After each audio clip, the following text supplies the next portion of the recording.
کہ ہم اوپر بیٹھے، ہمارے بزرگ، یہ ذکر ہے، ظاہر سی بات ہے ذاکر کی کوئی حیثیت نہیں، یہ ذکر ہے جس کی وجہ سے ذاکر کی بھی عزت ہو۔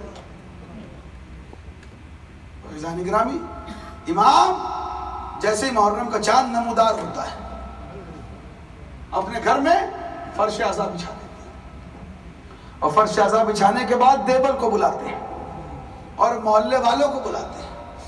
اکثر ایسی تاریخ میں ہمیں واقعات ملے ہیں، چاہے وہ امام ششم کی ذات سے ہو۔ لوگ کہتے ہیں کہ مدینے میں ہمیں یہ معلوم کرنا نہیں پڑتا تھا کہ محرم کا چاند نمودار ہو گیا۔ جعفر صادق کے گھر سے گریہ ازاری کی صدائیں بلند ہو جاتی ہیں، ایسے ہی آٹھ امام کے لیے کہ ہمیں دیکھنا نہیں پڑتا تھا آسمان کی طرف، امام کے آنکھوں میں اشک رہتے تھے، امام کے گھر سے گریہ ازاری کی صدا بلند ہو جاتی تھی، ہم سمجھ جاتے تھے کہ ماہ اعزا آ گیا، ماہ محرم آ گیا۔ اللہ اکبر۔ ایک مرتبہ دیبل مرثیہ پڑھنے کے لیے بیٹھے، امام نے کہا کہ دیبل ہمارے آباء و اجداد کے مصائب پڑھو۔ ایک مرتبہ دیبل بیٹھے، بس کا ترجمہ میں آپ کے سامنے کر دوں۔ ایک مرتبہ دیبل کہتے ہیں کہ اے فاطمہ زہرا، ذرا آ کے زمین پہ دیکھیے کہ آپ کے آسمان کے ستارے کس طریقے سے ٹوٹ کے زمین پہ گرے ہیں۔ اجرکم اللہ۔ عزیزان گرامی، امام کی ایک عادت اور تھی، جب گھر میں فرش عزا بچھاتے تھے ایک تو پردے کا اہتمام کرتے، پردے کے ایک جانب گھر کی خواتین بیٹھتی، دوسری جانب امام بیٹھتے، گھر کے مرد بیٹھتے۔ دیبل مرثیہ پڑھ رہے تھے، مرثیہ پڑھتے پڑھتے دیبل کہتے ہیں کہ اے فاطمہ زہرا، ذرا اپنے آسمان کے ستاروں کو دیکھیے کہ کہاں کہاں زمین میں بکھرے پڑے ہیں۔ ارے کوئی مدینے کی سرزمین پہ ہے، کوئی نجف کی سرزمین پہ ہے، کوئی کربلا کی سرزمین پہ ہے، وہ ایک مرتبہ کہتے ہیں کہ کوئی کاظمین کی سرزمین پہ ہے۔ عزیزان گرامی، ایک مرتبہ امام رضا نے سر کو اٹھایا اور سر کو اٹھانے کے بعد کہا کہ دیبل اس میں ایک ذات کا، ایک شخصیت کا اور اضافہ کر دو، یہ بھی کہو کہ اے بی بی آپ کا ایک ستارہ خراسان کی سرزمین پہ ہے۔ وہ جیسے ہی دیبل نے یہ سنا، دیبل کا دل تڑپ گیا، کہا آقا میں تو فاطمہ کے کسی لال کو نہیں جانتا کہ جس کی قبر خراسان کی سرزمین پہ ہو۔ وہ ایک مرتبہ امام رضا کہتے ہیں کہ اے دیبل، ارے یہ تمہارا امام عالم غربت میں خراسان کی سرزمین پہ مارا جائے گا۔ وہ ایک مرتبہ جیسے ہی دیبل نے یہ پڑھا، ارے پس پردہ سے کنیز آئے، کنیز آ کے کہتے ہیں دیبل ارے اب آگے مرثیہ نہ پڑھو۔ جیسے ہی امام رضا کی بہن فاطمہ معصومہ قم نے سنا کہ بھائی عالم غربت میں مارا جائے گا تو بہن غش کھا کے گر گئی۔ اجرکم اللہ۔ میں کہوں گا اے بی بی آپ نے بس یہ سنا ہے کہ بھائی عالم غربت میں مارا جائے گا، ارے ذرا کربلا کی بہن کو آ کے دیکھیے، ارے 70 قدم کے فاصلے سے دیکھ رہی ہے کہ بھائی کے گلے پہ کند خنجر۔ اجرکم اللہ۔ عزیزان گرامی، جب امام کو بلایا گیا نا، یہ امام رضا کے مصائب ہیں، امام رضا بھی باب الحوائج ہیں، ان سے اپنی حاجات کو طلب کیجئے، کوئی پروردگار کسی آنے والے کی حاجت رد نہ ہو۔ صدقے میں امام زمانہ کے یہ غریب الغربا کا ماتم ہے۔ عزیزان گرامی، بد روایت کہتی ہے کہ جب امام کو مدینے سے طلب کیا گیا نا، تو چونکہ اس گھرانے کی عادت ہے کہ جب بھی کوئی مدینہ چھوڑتا ہے تو نانا کے روزے پہ آتا ہے، ارے جنت البقیع جاتا ہے۔ وہ ایک مرتبہ امام نانا کے روزے پہ آئے، رسول کے روزے سے خدا حافظ کہہ رہے ہیں۔ وہ ایک مرتبہ امام نے دیکھا کہ امام محمد تقی الجواد ارے زمین کی خاک اٹھا کے اپنے سروں پہ ڈال رہے ہیں، اپنے سر پہ ڈال رہے ہیں، کم سنی کا عالم ہے۔ وہ ایک مرتبہ امام رضا نے دیکھا اور قریب گئے، پوچھا بیٹا یہ کیا کر رہے ہو؟ کہا بابا ارے جس بچے کو اپنی یتیمی دکھائی دے رہی ہو وہ بچہ کیا کرے؟ ارے آپ کو ایک یتیمہ اور یاد آئی ہوگی، ارے جب حسین مقتل کی طرف جا رہے تھے، ارے وہ بچی قریب آئے، بابا سے لپٹ گئی جو زلجنا کے پیروں سے لپٹی تھی۔ وہ ایک سوال کیا، چونکہ عزیزان گرامی جب باپ گھر سے جاتا ہے تو بیٹیاں سوال کرتی ہیں، بچے سوال کرتے ہیں، اور سوال کیا ہوتا ہے کہ بابا گھر کب آؤ گے؟ سکینہ نے بھی سوال کیا لیکن یہ نہیں پوچھا کہ بابا کب آؤ گے، بس سکینہ نے ایک سوال کیا کہ بابا جا تو رہے ہیں، بس اتنا بتا دیجئے کہ سکینہ سوئے گی کہاں پہ۔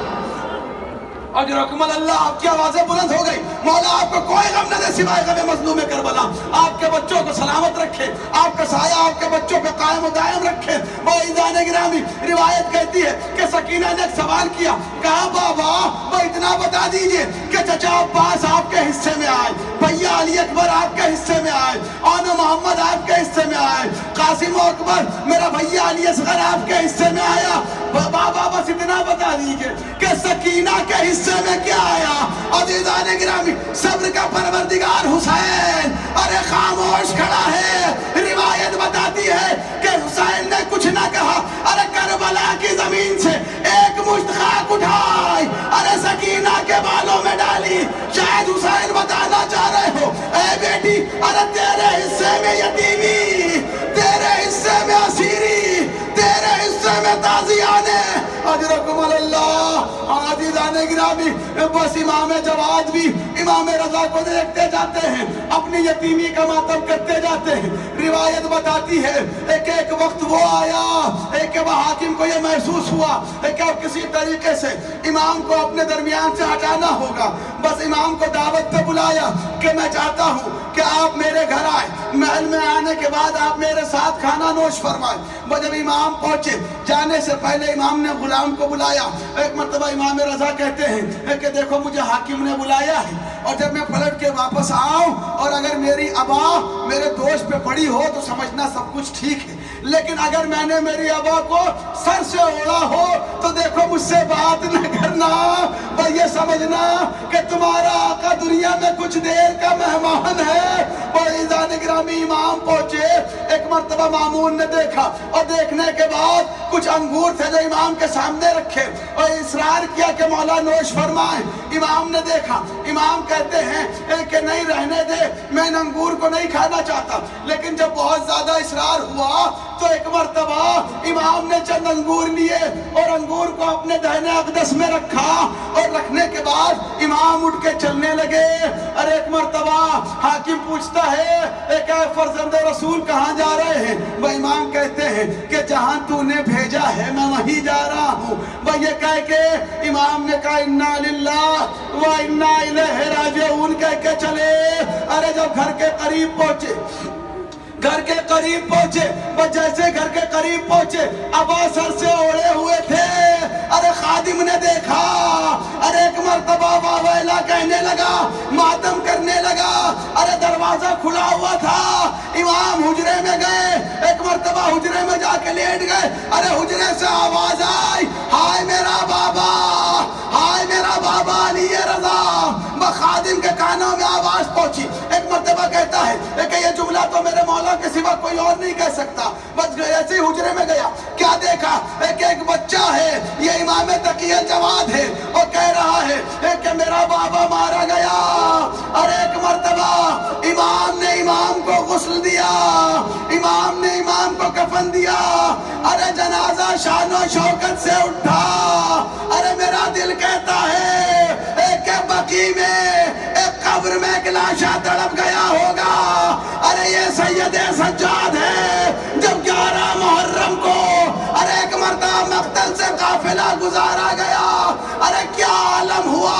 ہاں عزیزان گرامی، جب بعد شہادت امام رضا، جب امام کی بہن ایک مرتبہ امام سے ملنے کے لیے آئی تو لوگوں نے کہا دیکھو خبردار، امام کی شہادت کی خبر بہن کو آہستہ سے دینا، ارے ایسا نہ ہو کہ بہن برداشت نہ کر پائے۔ میں کہوں گا بی بی ارے بڑی خوش نصیبی ہے، ذرا کربلا میں دیکھیے، ارے مقتل سے قافلہ گزر رہا ہے، بہن کے ہاتھ پسے گردن بندھے ہیں، سر پہ چادر نہیں، جوان بیٹا ارے لاشے کے سامنے کھڑا، یہ کہہ رہا ہے میرا غریب بابا، اے میرے مظلوم بابا، واہ حسین، واہ حسین۔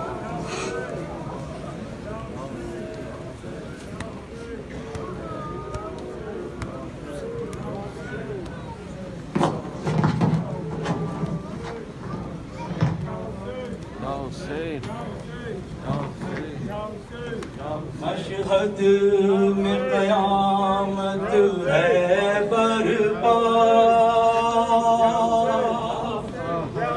مشہد میں قیامت ہے برپا، تابوت رضا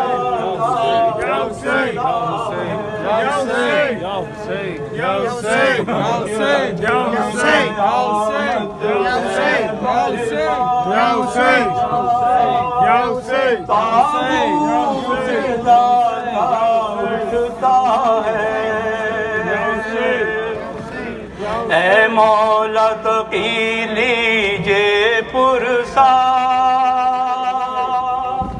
بے حال ہے حکم کی معصومہ، مشہد میں قیامت ہے برپا،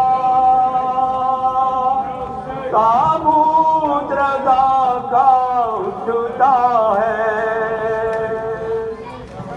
مامون نے کیسا پہر کیا، انگور میں رکھ کر زہر دیا، دل ہو گیا ہائے پارا، تابوت رضا کا اٹھتا ہے خاک بسر مولا حیدر، آئے ہیں جنا سے پیغمبر، سر پیٹتی ہے بی بی زہرا، تابوت رضا کا اٹھتا ہے، دنیا نے وہی پھر ڈھائے ستم، ہے آل نبی میں پھر ماتم، ہے گھر میں تقی کے عاشورا، تابوت رضا کا اٹھتا ہے، یاد آنے لگے پھر مولا سر، وہ ٹکڑے جگر کے اور وہ لگن، ہاں زخم وہی پھر تازہ ہوئے، تابوت رضا کا اٹھتا ہے، پھر بین کیے معصوموں نے، پھر سر پیٹے مظلوموں نے، مشہد بھی ہوا ہے کرب و بلا،